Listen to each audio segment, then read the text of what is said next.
Jamaah, sekarang langsung aja kita masuk ke segmen yang ditunggu-tunggu sama jamaah yang ada di rumah.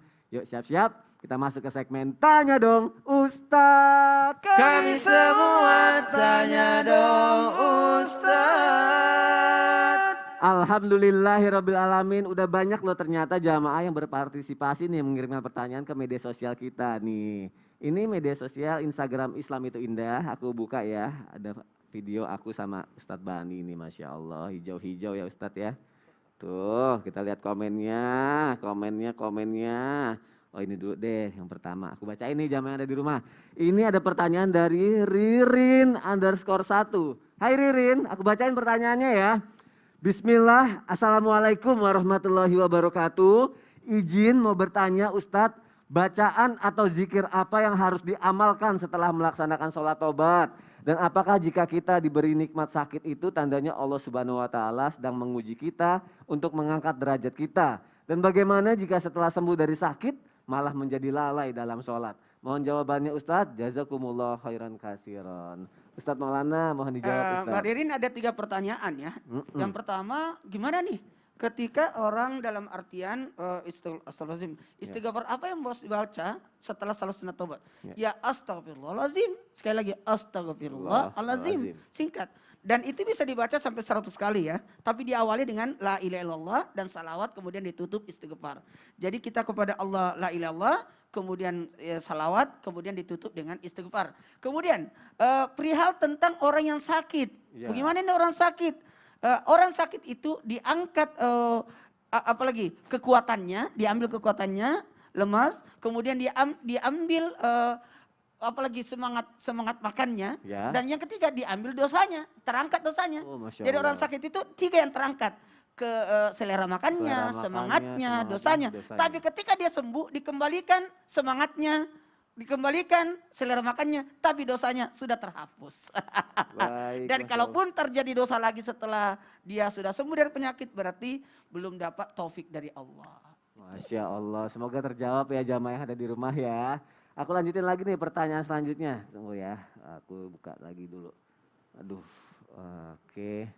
Aku cari lagi, bingung. Bagus-bagus semuanya. Oh ini deh, Elis Wiwin 074. Saya pendosa banyak sekali. Saya pendosa banyak sekali Ustadz. Apakah sesudah kita tobat nasuha, dosa kita masih diperlihatkan di padang mahsyar kepada seluruh umat? Oh gimana tuh Ustadz Syam?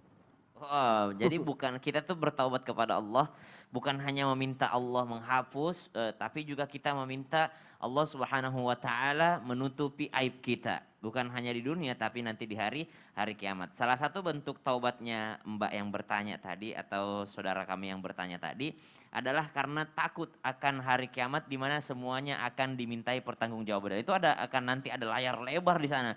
Kita nonton bareng itu dosa-dosa yang kita pernah kita. Iya. Nonton bareng dosa. Jadi kalau kita tidak takut kepada Allah Subhanahu wa Ta'ala, minimal kita takut nanti malunya gimana itu kalau ditayangkan nanti itu ada layar tancap gede gitu atau ada layar gede nanti di belakang.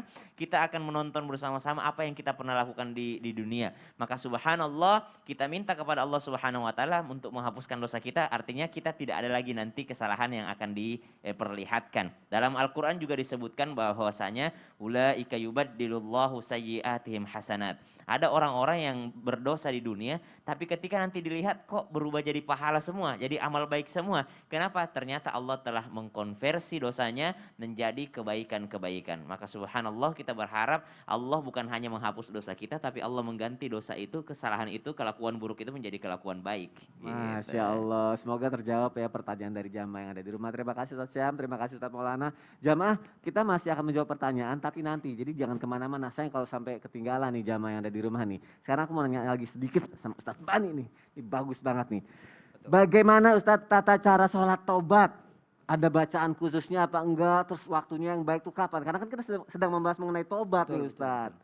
Nah ini butuh praktek nih Mas Sonen ya. Butuh praktek? Karena sholat nih. Oke, kalau praktek. Tapi kalau sekarang kayaknya mungkin waktunya mepet. Oke. Segmen 3 gimana? Siap. Segmen 3 ya jamaah ya. Segmen 3 kita akan praktek sholat tobat berikut dengan bacaannya. Oke, jangan kemana-mana tetapi Islam itu indah. Jamaah, oh jamaah. Alhamdulillah.